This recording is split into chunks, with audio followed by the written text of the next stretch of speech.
Welcome to the Deep Dive, where we crack open a mountain of information and extract the most valuable nuggets of insight just for you. Today, we're plunging into a topic that's more relevant than ever, speaking in the English as a foreign language classroom, or EFL as it's known. Our mission, really, is to uncover the fundamental principles of oral communication, explore the common challenges learners face, and reveal the really powerful strategies that can transform someone from hesitant to genuinely fluent. It's kind of wild to think that in our audiovisual world, spoken language is everywhere. It's the most common form of communication. Yet for a long time, it was often the least practiced skill in language classrooms. Strange, right? It really is. And this deep dive, well, it's going to show you that mastering spoken English isn't just about nailing grammar rules. Not at all. We're going to touch on those subtle social norms, the ones that dictate what we say, and importantly, how we say it. We'll look at common stumbles learners make and some incredibly practical tools that can make communication feel more seamless, more effective, especially perhaps for native Spanish speakers learning English. It's about moving beyond just words to, well, building real communicative confidence. Okay, let's dive right in then. When we talk about oral communication, just speaking, there are some universal threads running through every single interaction. At its core, every speaker has a message they want to get across. Right. There's always a purpose. Exactly. Yeah. The purpose is always to convey something, maybe get a response. And this is crucial. Yeah. Language you use, it has to be just right, appropriate for your purpose, your audience, and the specific context you're in. It sounds straightforward, but honestly, it's the absolute foundation. Get that wrong, and the message might not land at all. Absolutely. And what's truly fascinating, I think, is how different speaking is from writing. Oh, yeah. How so? Well, think about it. A written text, it's usually polished, right? Edited, structured perfectly. Neat and tidy? Exactly. But spoken language, it's spontaneous, it's messy, it's much more realistic. Realistic meaning. Meaning it's full of imperfections, you get repetitions, sometimes even, ungrammatical bits, interruptions, people correcting themselves mid-sentence, and crucially, it's packed with fillers. Ah, the ums and us. Precisely.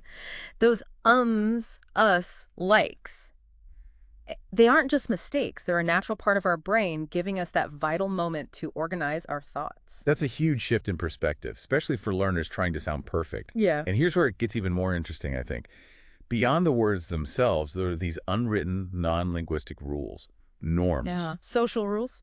Exactly. And they govern our conversations. And crucially, they vary wildly across cultures. Imagine this. In the U.S., it's perfectly normal, quite common actually, to start a conversation with a compliment.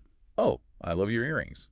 Or, that's a great tie. Right, an icebreaker. Yeah, but take that exact phrase to the UK, and it might be seen as, well, maybe a bit too personal. Or even a little inappropriate, depending on the situation. Interesting. The real takeaway here, I think, is that understanding and even teaching these subtle cultural nuances is absolutely critical for effective communication. It goes way beyond just knowing the right vocabulary. Totally agree. So if there are all these unspoken rules, how do we actually manage to communicate effectively most of the time? How does it work? Well, linguists and philosophers like Grice back in the 70s, he observed how people naturally cooperate to make conversations work. Cooperate. He described it through 4 maxims. You could call them guiding principles. First, quantity. Basically, give just the right amount of information. Not too little, not too much. Okay. Makes sense. Second, quality. Be truthful. Simple as that. Don't say things you know are false or things you don't really have evidence for. Right. Don't make stuff up. Exactly. Third, relation. Just be relevant. Stick to the topic at hand. And finally, manner. Be clear. Avoid being obscure or ambiguous. Try to be brief. And, present things in an orderly way. So quantity, quality, relation, manner. Got it. But I imagine these aren't always neat little boxes. Not at all. They often overlap. Think about quantity and manner, for instance. Let's say you need 6 pieces of information, right? But someone only gives you 3. Okay, so they've broken the quantity rule. Not enough info. Exactly. But what if they give you all 6 pieces, but they're maybe too abrupt, or they're so roundabout and cautious that it's really hard to follow? Ah, so they gave the right amount, but the way they said it was off? That's manner. Precisely. You broke the maxim of manner. So the big insight here, especially for language learners, is that effective communication isn't just about what you say. It's very much about how you say it and whether it serves the purpose of the conversation efficiently. That's really useful. Okay, so beyond these general principles of cooperation, what about the words themselves, what they do? Right. Our words perform actions. These are called speech acts. Think of them as the minimal functional units in communication. They're the purpose behind the utterance. Like the job the words are doing. Exactly. When you say, I promise, you're not just stating something, you're performing the act of promising. Researchers like Austin, Searle, and later Cohen, they categorize these into 5 main types. Okay, what are they? Well, you have representatives. These are statements of fact, things like assertions, claims, reports, stuff you state as true. Got it. Then directives. These are attempts to get someone else to do something. Think suggestions, requests, commands. Like pass this off. Exactly. Then expressives. These convey the speaker's feelings or attitudes. Apologies, complaints, thanks, congratulations. Okay. Fourth, commissives. These commit the speaker to some future action. Promises are the classic example, but also threats or offers. Right, like I'll be there. Mm-hmm. And finally, declaratives. These are pretty special. They're utterances that, by being said in the right context, actually change the state of the world. Like a judge saying you are guilty or someone saying, I declare this meeting open. The words make it so. Wow. Okay, so words have jobs, and we cooperate using these maxims. How do we actually manage the conversation itself? The back and forth. That brings us to the mechanics of turn-taking. Taking turns talking. Sounds simple enough. Well, yes and no. Yeah. Sociologists like Sachs, Shegeloff, and Jefferson look closely at this. They found 2 basic, kind of obvious guiding principles. First, only one person talks at a time. Generally. Generally, yes. And second, ideally, there are no long, awkward silences between turns. The goal is for transitions between speakers to be as smooth as possible. Seamless, really. Okay, so how do we know when it's our turn? How is that signaled? There are actually quite a few ways. Sometimes it's very formal, right? Like a chairperson selecting the next speaker by name or someone raising their hand in a meeting. Yeah. But usually it's more subtle. We use what are called adjacency pairs. Like a question naturally sets up the expectation of an answer. That's a turn change signal. Oh, okay. Q&A. Exactly. Intonation is another big clue. A drop in pitch or volume often signals someone is finishing their thought. I've noticed that. And nonverbal cues are huge. A change in body posture, shifting your gaze towards the person you expect to speak next. These all indicate you're ready to yield the floor. But let's be honest, conversations aren't always that neat. What happens when people, well, break those rules? Oh, it happens all the time. You get interruption, which is when a new speaker successfully jumps in and takes over the conversation. They gain the floor. Right. Cutting someone off. Then there's butting in. That's when someone tries to interrupt, tries to gain the floor, but fails. The original speaker keeps talking. Okay. The failed attempt. And probably the most common is overlaps. That's just when 2 or more speakers happen to be talking at the same time, maybe for a short moment. Yeah, we've all done that. Or had it done to us. Absolutely. And we also can't forget about the topic itself. The topic of conversation plays a huge role. How so? Well, it sounds obvious, but you need to choose a topic that's, suitable and relevant for your audience. Trying to discuss, say, complex gene mutation with someone who's just starting to learn English. Yeah, that's probably not going to work very well. Exactly. It'd be incredibly difficult. And another general point is about formality. Usually when we speak, our language is less formal, less precise than when we write. It's more everyday, less academic sounding. Right. Okay, so that lays the groundwork for how conversations generally function. Now, what happens when language learners run into difficulties? When they don't have the exact word or structure they need, how do they cope? That's where communicative strategies come into play. These are the clever ways learners manage to get their message across, especially in the early stages when their resources are limited. So, like little tricks or workarounds. Kind of. It's part of what's called strategic competence, the ability to make yourself understood despite gaps in your knowledge. Well, you mentioned something about a downside. Yes. It's important to remember these strategies are often part of a transitory stage. They're useful for communication now. But if a learner keeps relying on strategies that involve errors, and those errors aren't addressed or corrected, they can become ingrained. It can lead to what linguists call fossilization, where incorrect forms become permanent habits, really hard to shake off. Okay, so strategies are useful, but need to be handled carefully. What kinds are there? Oh, there are quite a few different types. A major one is transfer from native language. Okay, using what you know from your first language. Exactly. Learners might unintentionally bring over rules, sounds, grammar patterns, even word meanings from their native tongue. Phonologically, for instance, a Spanish speaker might struggle with English word rhythm, making them sound a bit, stilted or unnatural. Right. Or they might try to pronounce all English vowels the way they do in Spanish, nice and pure, whereas English vowels can be quite different. A classic sound issue is epenthesis. What? Epenthesis. It's adding an extra vowel sound, usually at the beginning of words, starting with "es" plus a consonant. So saying a Spain instead of Spain, or a student for student. Ah, I've heard that. So that's transfer affecting pronunciation. What about grammar? Same thing happens. Syntax transfers are common. You might hear things like, Mike went for buy a book instead of to buy, because the for plus verb structure might exist in their language. Or, I don't know, where is the glass? Exactly. Instead of the correct English word order, I don't know where the glass is, that's a very typical syntax transfer. And vocabulary. Lexical transfer, too. Learners might guess the meaning of an English word because it looks similar to one in their language, maybe due to shared Latin roots. Sometimes that works. What? Sometimes. Sometimes it leads to false friends, words that look similar but have totally different meanings.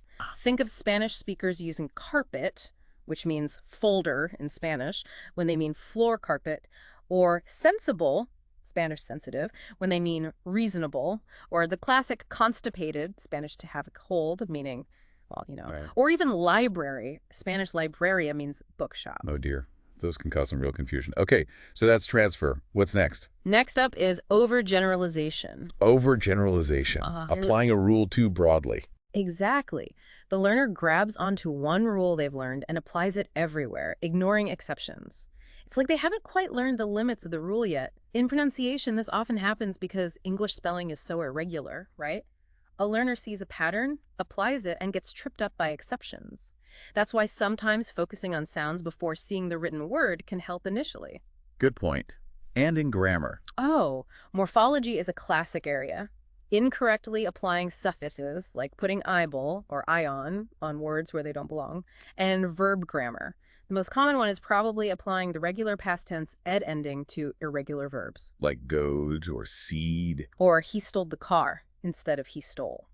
Research suggests that even young children learning their first language do this. They store the general rule like added for past, and when they can't quickly retrieve the specific irregular form, they default to the rule. Fascinating. So it's a natural processing strategy in a way. It seems to be. Lexically, overgeneralization can happen with word meaning, too. Maybe using a dictionary incorrectly, finding one meaning for comfortable, and then using it to mean convenient, which doesn't quite fit. Or issues with word collocation, the words that naturally go together. A learner might know pretty means attractive, but saying he is very pretty about a man sounds off in most contexts. Handsome is the usual collocation. Right, the words just don't sound natural together. Okay, so we have transfer, overgeneralization. What else? Then there's over-elaboration. Over-elaboration, making things too complicated. Or too formal, yeah. It's when a learner uses language that's maybe technically correct, but it sounds overly formal, stiff, or uses an inappropriate register for the situation. Why would they do that? Often it's due to a lack of exposure to real, authentic, everyday language. Maybe their learning was very focused on textbook grammar or translation methods. Phonologically, you might hear a lack of natural features like allusion blending sounds together or assimilation sounds changing slightly next to each other. So instead of sounding smooth and connected, it sounds very careful, almost forced, pronouncing every single sound in "what are you doing" distinctly instead of the more natural, relaxed "what you're doing" or "what you doing." They might also avoid contractions like don't or can't. Okay. And syntactically. You might see them using very formal structures like complex relative clauses, maybe to avoid ending a sentence with a preposition, which they might have been taught is wrong. Like the person to whom I was speaking, instead of the more common, the person I was speaking to. Exactly, that kind of thing. And lexically, they might choose more formal, often Latin-based words instead of simpler, more common Anglo-Saxon ones. Like purchase instead of buy or commence instead of start. Precisely. It can lead to what sounds like flowery language, and ironically, it can sometimes make a speaker seem less confident, almost like they're trying too hard or aren't sure of their topic. Interesting how being too correct can backfire communicatively. So what if the learner just stops trying? That's topic avoidance. And it's generally seen as a pretty detrimental strategy long term. Because they just give up. Yeah. The speaker basically throws in the towel on communicating a particular idea because they feel they lack the vocabulary or grammar. That beginner trying to discuss gene mutation, remember, they'd likely just avoid the topic altogether. Which means they don't learn how to talk about it. Exactly. It prevents them from stretching their abilities. This ties into Krashen's idea of comprehensible input, specifically roughly tuned input. You want to expose students to language that's just one step above their current level, enough to challenge them and encourage growth, but not so much that they shut down and avoid topics. Makes sense. Okay, what about when they know they don't know something and ask for help? That's appeal to authority. Basically, the learner asks someone, the teacher, a classmate, a native speaker, or looks up a word in a dictionary or online. That sounds like a good thing, right? Seeking out the answer. It definitely can be. Teachers are resources, of course. But the key is to also encourage student autonomy. We want learners to develop the skills to find answers themselves, like using a dictionary effectively, rather than always relying on someone else to provide the word or structure. Good point. Empowering them. What's next? Then we have paraphrase. This is a really useful one. It's simply rewording the message to make it clearer or easier to express with the language they do have. Like saying the same thing in a different way. Exactly. Instead of struggling with a complex structure like, I had my hair cut, a learner might paraphrase it as, the hairdresser cut my hair. Much simpler. Ah, I see. That seems like a very natural and positive strategy. It really is. And teachers can actively promote this by teaching synonyms, antonyms, different ways to express the same idea, perhaps using phrasal verbs as alternatives to more formal verbs. Great practical tip there. And similar to paraphrases. Circumlocution. This is the art of talking around a word you don't know, defining it or describing it. So if you don't know the word whisk, You might say, it's the thing you use to mix eggs quickly. Or if you forget lost property office, you could describe it as the place where people go to find things they lost on the bus. that requires some creative thinking. It does, and it's a great skill to develop. Teachers can use fun activities like the game Taboo, where you have to describe a word without using certain other words, or games using vague language like the thingy for, or that stuff you use to practice this. Sounds fun. Yeah. Okay, any other strategies? One more main category, formal reduction strategies. This is where accuracy might take a bit of a backseat in favor of just getting the message across. Communication is the priority. How do learners do that? Using whatever means necessary. This could include using mime, pointing to actual objects, that's re-Amelia, using gestures, body language, eye contact. Nonverbal communication. Exactly. And also relying on very general, vague words like stuff, thing, do, make. The all-purpose words. Right. While a teacher ultimately wants students to use more specific vocabulary, these crutch words, as they're sometimes called, are incredibly useful. They buy the speaker thinking time without stopping the flow of communication completely. So lots of ways learners cope. And the big picture here is, The big picture, as Cotter pointed out years ago, is that errors are not just mistakes to be stamped out. They are a natural, unavoidable part of learning a language. More than that, they actually provide valuable insights into the learner's current understanding and their developmental process. They show us what the learner is trying to do with the language. that's a really positive way to view errors. Okay, let's shift focus slightly. We mentioned Spanish speakers earlier. What are some of the specific phonetic sound challenges they often face when learning English? I know English spelling versus pronunciation is notoriously tricky. You are absolutely right. It's probably one of the biggest hurdles. The disconnect is huge. There's that wonderful witty poem by Herbert Farjan, Hints on Pronunciation for Foreigners. Oh, I think I know the one. It goes something like, I take it you already know of tough and bow and cough and dough. Yes. Others may stumble, but not you. On hiccup, thorough laughing through. That's the one. It perfectly illustrates how chaotic English spelling can seem when it comes to pronunciation. It's bewildering even for native speakers sometimes. It really is. So drilling down then, for our listeners who might be native Spanish speakers, what are some of those specific English sounds that just don't map neatly onto Spanish phonetics and tend to cause trouble? Okay, well, there are quite a few common areas. Let's take the W sound, as in which or well. Spanish doesn't really have this sound exactly, so speakers often substitute something closer to the Spanish guther sound, maybe like in guski, Right. than the English V sound, as in vase or very. Spanish doesn't distinguish between B and V phonemically, so this often comes out sounding like a B, berry, instead of very. A classic one. Definitely. Then there's the soft the sound, the voiced A, as in this, mother, other. Spanish doesn't have this exact sound, so it often gets replaced with the D sound, dis, mater, or sometimes even an S. Okay. Now, interestingly, even the English D sound, as in dog, can be tricky. In English, it's a quick stop sound, a plosive, made with the tongue tip tapping just behind the teeth on the alveolar ridge. But Spanish speakers sometimes produce it more like the Spanish D in certain positions, with the tongue maybe a bit further forward, almost between the teeth, making it sound softer, closer to a sometimes. So subtle differences in tongue placement matter hugely. They really do. The Z sound, as in zebra or zoo, that buzzing sound, Spanish doesn't have it as a distinct foam, so it's often devoiced to an S sound. Sue instead of zoo. Okay. The English R, as in right or car, this is very different from the Spanish R. English R is made with the tongue bunched up or curled back towards the roof of the mouth and near the alveolar area, but without trilling.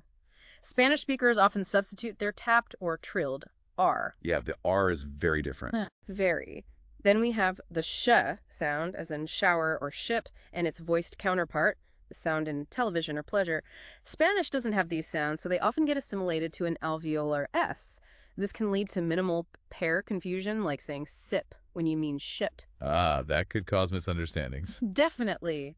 The D sound, as in judge or jeans, the closest sound in many Spanish dialects is the Y sound, as in yeso or yo. So judge might sound a bit like yidge. Right. The E sound, the ing at the end of words like sing or king. Spanish has N sounds, but this specific velar nasal doesn't typically occur at the end of words in the same way, so it can be difficult.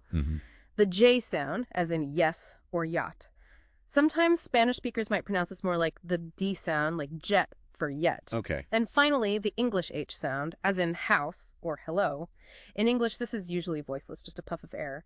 But Spanish speakers sometimes voice it, making it sound more like the Spanish J sound, like a guttural itch. Wow. That is quite a list of potential pitfalls. It really highlights the significant differences between the sound systems. It does, and it underscores why pronunciation practice is so important. So, given all these differences, what's the best approach for teaching pronunciation? Should we aim for one specific accent? That's a great question. The primary goal has to be intelligibility, right? Making sure the learner can be understood. While teaching a standard model, like received pronunciation, RP, or General American, can provide a consistent reference point. It's arguably just as important, especially nowadays, to expose students to a variety of English accents. This builds their listening comprehension and their overall communicative competence in a globalized world. So focus on clarity, but also awareness of diversity. Exactly. And one really practical tip for teachers: don't shy away from phonetics. Familiarizing students with phonological symbols, even just the key ones for problematic sounds, can be incredibly helpful. It gives you a shared language to talk about sounds accurately, regardless of spelling, at any stage of their learning. That's a very useful point. Okay, so learners are practicing, they're using strategies, they're working on pronunciation. How do we actually track their progress? How do we measure their growth in speaking? Assessment seems key here. Absolutely. And one really valuable tool for this, particularly in the European context, but influential worldwide, is the European Language Portfolio, or ELP. Right, the ELP, what is that exactly?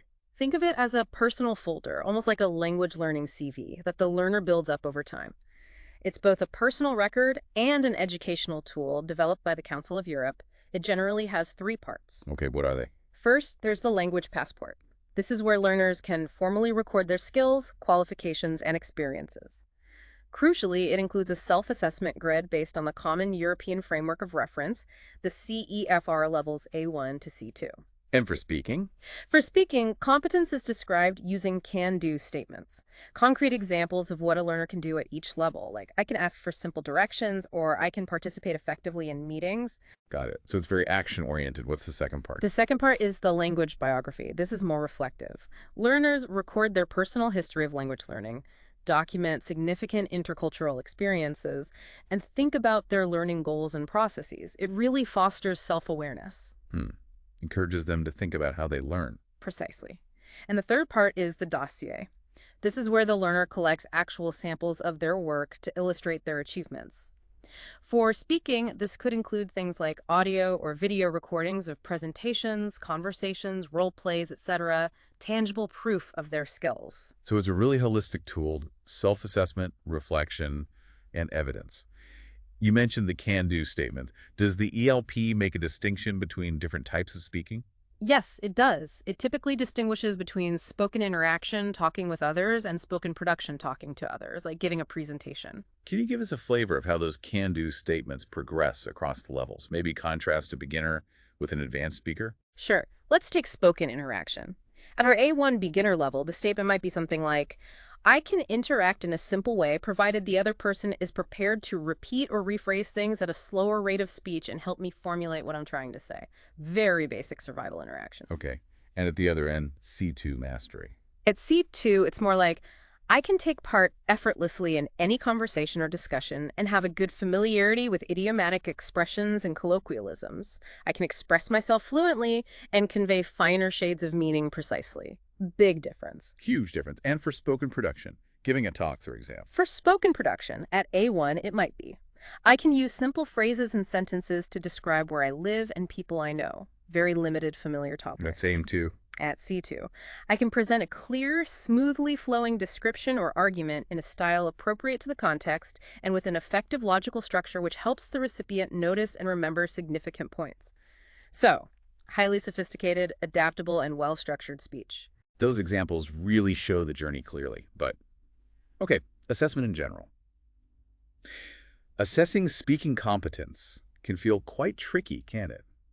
Subjective, perhaps. It definitely presents challenges. Unlike testing reading or writing, speaking is interactive, transient. It happens in real time, but it's essential. We can think about assessment in terms of when it happens in the learning process. Okay, like different stages. Exactly. You've got initial assessment, maybe diagnostic, right at the start of a course. This helps identify students' existing strengths and weaknesses, what they're bringing to the table. Right, find out where they are. Then there's formative assessment. This is ongoing throughout the course. It's designed to measure progress, provide feedback, and help both the learner and the teacher adjust their approach. It's assessment for learning. Okay, checking in along the way. And finally, summative assessment. This typically happens at the end of a course or unit. Its main purpose is to evaluate the overall level the student has achieved, maybe assign a grade or certify competence. It's assessment of learning. Initial, formative, summative. Got it. Yeah. And within those stages, are there different ways to assess speaking? Different methods? Yes, definitely. Researchers like Harris and McCann made a useful distinction between different types based on formality and structure. Okay. First, there's informal assessment. This is what good teachers do constantly, almost instinctively. It involves observing students during regular classroom activities, listening to their contributions in pair work, noting their answers to questions, just generally monitoring their participation and fluency. So less structured observation. Right. Then you have formal assessment, which is more planned and structured. This involves setting up specific speaking tasks designed to elicit certain language or skills. Like what kind of tasks? Oh, things like role plays, simulating real-life situations, individual oral presentations on a topic, structured or open-ended interviews with the teacher or another student, describing pictures or sequences of pictures, information gap activities where students have to share information to complete a task. Lots of options. Okay, so specific, designed activities. Yeah. Any other type? The third category, and perhaps the most challenging but also incredibly valuable, is self-assessment. Getting learners to judge their own speaking? That sounds hard. It is. It requires training and clear guidance, but it's crucial for developing learner autonomy and reflective skills. For self-assessment to work well, a few things are key. Such as? First, you need really clear criteria. Students need to know what they are assessing themselves against: fluency, accuracy, vocabulary range, pronunciation. Makes sense. Second, the focus should be on reflection. What did I do well? Yeah. What was difficult? What could I do differently next time? Rather than just assigning themselves a mark. Right, focus on learning, not just grading. Third, it's usually best done immediately after completing a speaking task while it's still fresh in their mind. And finally, and this is vital, self-assessment should always be complemented by teacher feedback. The teacher's perspective provides validation, correction, and guidance. So it's a dialogue about their performance involving both learner and teacher. Exactly. It's a powerful tool when used effectively. So as we start to wrap up this deep dive, I think it's become really clear, hasn't it, that mastering oral communication in another language, like English, it's about so much more than just, learning lists of vocabulary or drilling grammar rules. Absolutely. It's fundamentally about understanding that intricate dance, isn't it? How we interact, how we adapt our language for different people and situations, how we manage to articulate our thoughts clearly and effectively. And something we touched on, but is worth reemphasizing, is the importance of prosody. Prosody. That's the music of the language. In a way, yes. It's the rhythm, the intonation patterns, the word stress. Getting these elements right is absolutely critical. It's not just about sounding native-like, it's about making your message clear, conveying the right emotion or emphasis, and crucially, avoiding misunderstandings. Poor prosody can really change the meaning of what you say. That's a fantastic point. It's often overlooked, but makes such a difference to comprehension and impact. And ultimately, the journey from being a hesitant speaker to a fluent, confident one. Oh, Well, it's built brick by brick on genuine practice, isn't it? couldn't agree more. That means actually doing it. Engaging in repetition, sure, but also stepping into those role plays, even if they feel awkward at first. Yeah. Making pronunciation practice fun with games. And perhaps most importantly, getting consistent exposure to authentic, natural, connected speech. Listening to how people really talk. These aren't just classroom exercises you tick off a list. They are the vital pathways, really, to truly activating all that passive knowledge you might have stored up. Right. Making it usable. And building that rock-solid confidence you need to actually speak up and communicate effectively. So here's a final thought for you to maybe mull over. Considering all these elements we've discussed, the explicit rules, the implicit norms, the strategies learners use, the specific pronunciation challenges, the ways we assess progress, how might understanding all of this fundamentally change the way you approach learning to speak a language? Or perhaps even just how you listen to and interpret spoken language in your everyday life?